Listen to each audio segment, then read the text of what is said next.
కృష్ణా జిల్లా పెనమలూరు పాలిటిక్స్ రసవత్రంగా మారాయి. రాజకీయాల్లో కీలక పరిణామాలు చోటు చేసుకుంటున్నాయి. ఇవాళ టీడీపీ అధినేత చంద్రబాబుతో వైసీపీ ఎమ్మెల్యే పార్థసారథి భేటీ కానున్నారు. మూడో లిస్టులో పెనమలూరు నుంచి వైసీపీ తరపున జోగి రమేష్ ని బరిలోకి దింపుతున్నట్లు ప్రకటించారు. దీంతో పార్థసారథి వైసీపీని వీడేందుకు సిద్ధమైనట్లు తెలుస్తోంది.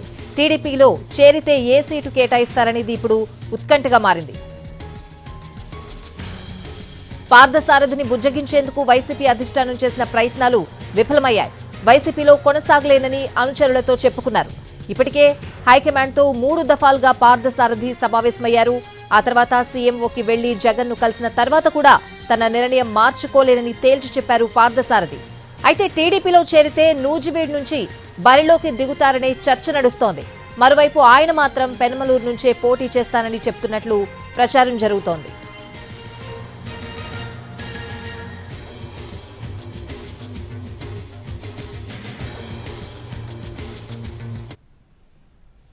పార్థసారథి ఎపిసోడ్ ప్రస్తుతం హాట్ టాపిక్ గా మారింది. మరి టీడీపీ ఏం ఆఫర్ చేస్తుంది, ఆయన ఏం చెప్తారు చూడాలి. మా ప్రతినిధి శ్రీకాంత్ లైవ్ లో ఉన్నారు. శ్రీకాంత్, పెనమలూరు సిట్టింగ్ ఎమ్మెల్యే పార్థసారథి అయితే ఈ రోజున టీడీపీ అధినేత చంద్రబాబుతో అయితే సమావేశం కాబోతున్నారంటే మనకి సమాచారం కూడా అందుతుంది. ఇప్పటికే ఆయన హైదరాబాద్ కూడా చేరుకున్నట్టుగా అయితే సమాచారం అందుతుంది.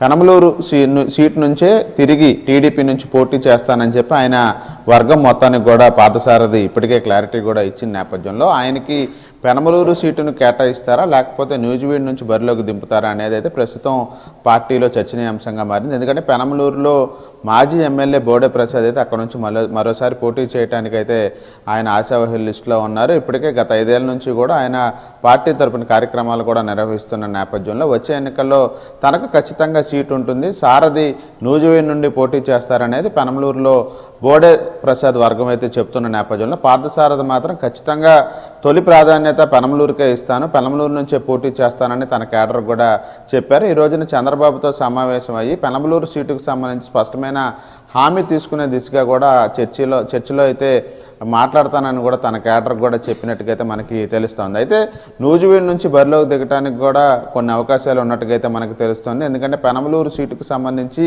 పార్థసారథికి ఇవ్వలేని పక్షంలో ఆయన నూజివీడు నుంచి బరిలోకి దింపే అవకాశాలు ఉన్నట్టుగైతే మనకి స్పష్టంగా కూడా తెలుస్తుంది. నిన్న వైసీపీ విడుదల చేసిన 3వ జాబితాలో కూడా పెనమలూరు సీట్ని ఇప్పటి వరకు పెడన నుంచి గెలిచి ఎమ్మెల్యేగా ఉన్నటువంటి మంత్రి జోగి రమేష్ని వైసీపీ అధిష్టానం ఖరారు చేసిన నేపథ్యంలో ఇక్కడ బీసీ ఈక్వేషన్ కూడా తెర మీదకు వస్తుంది. కాబట్టి అటు పార్థసారథికి అవకాశం ఇస్తారా లేకపోతే ఇప్పటి వరకు సీటు కోసం ఆశపడుతున్నటువంటి ఆశావాహుల్లో ఉన్నటువంటి బోడే ప్రసాద్కి అవకాశం ఇస్తారా అనేది కూడా కొంత ఆసక్తిగా మారింది. అయితే ఇవాళ భేటీ తర్వాత అయితే కేడర్ కూడా పార్థసారథి పూర్తి స్థాయిలో ఎక్కడి నుంచి పోటీ చేయబోతున్నారనే అంశం మీద అయితే క్లారిటీ ఇచ్చే అవకాశాలు అయితే ఉన్నట్టుగా తెలుస్తోంది. ఈ నెల 18న తన కార్యకర్తలతో కూడా సమావేశం కూడా నిర్వహించబోతున్నారు. Right Srikanth, thanks for the updates.